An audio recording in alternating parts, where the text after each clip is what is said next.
Harold's Treasure Hunt, based on a character by Crockett Johnson.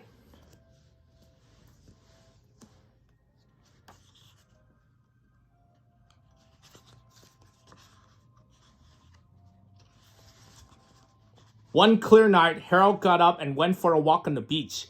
He took his purple crayon and asked the moon to come and light the way. The beach was empty and peaceful once the families went home. The salty smell of the ocean reminded Harold of tales of pirates and adventure on the high seas. He decided to find some pirates and join their adventure. Harold knew that the best place to find pirates was on a pirate ship. He found an anchor with a big chain. It went up and up and up. Harold was sure a ship must be attached to the other end, so up he climbed. He built a porthole at the top of the chain so he could climb aboard. There might be treasure, Harold thought as he climbed in.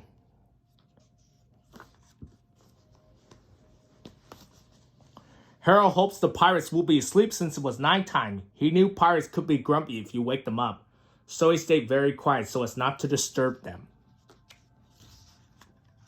Harold checked and made sure that everything was ship-shape. He wondered what it would be like to be a pirate. He made a pirate hat and used his purple crayon like a sword. He jumped around pretending to be a pirate until a pirate came along. He was indeed grumpy, so Harold gave him his hat back.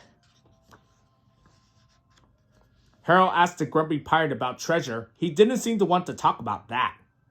The grumpy pirate waved his sword. Harold wondered what the pirate might be trying to tell him. Eventually, Harold got the point. The grumpy pirate wanted him to walk the plank.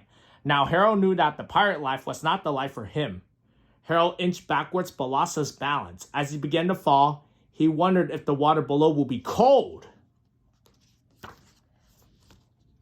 Harold fell down through the air, holding his crayon tightly. Harold held his breath. As he dove underwater, Harold wondered if there was treasure to find under the sea. He swam deeper to find someone who might know. It was hard to see under the sea, but he spotted something nearby. Was it treasure? Harold had a strange feeling that he was being watched. Suddenly, an octopus floated by. With 8 arms, an octopus could surely point him in the right direction, Harold thought. Unfortunately, they didn't see eye to eye, so Harold swam on looking for someone else who might know. He came upon a smart little fish. And then another, until Harold was swimming with a whole school of fish. He asked if they had learned of any sunken treasure. They didn't seem to understand the matter, Harold thought. He was happy to have some company, but they were moving very quickly. Harold wondered why they're in such a rush. Harold wondered why they were in such a rush. Suddenly, another fish came into view. It was much bigger than the other fish. Harold wondered if this was their teacher. Then he realized what sort of fish this was. It was a shark with lots of sharp teeth. Harold clenched his purple crayon and swam away as fast as he could. He swam to the bottom and quickly made a safe place to hide. When the coast was clear, Harold sat out again. He was feeling tired from all the swimming, so he decided to walk. Then something in the seaweed caught his eye. It was a mermaid. The mermaid was part fish and part person. Harold asked her if she knew where to find treasure. But she was busy playing with a starfish, and he didn't want to interrupt them. So Harold climbed on the back of a sea turtle that was swimming by and asked her for a ride. Harold had heard that sea turtles were fast swimmers. They took off at top speed. The sea turtle brought him to the shore of a desert island. Harold felt relieved to be back on land again.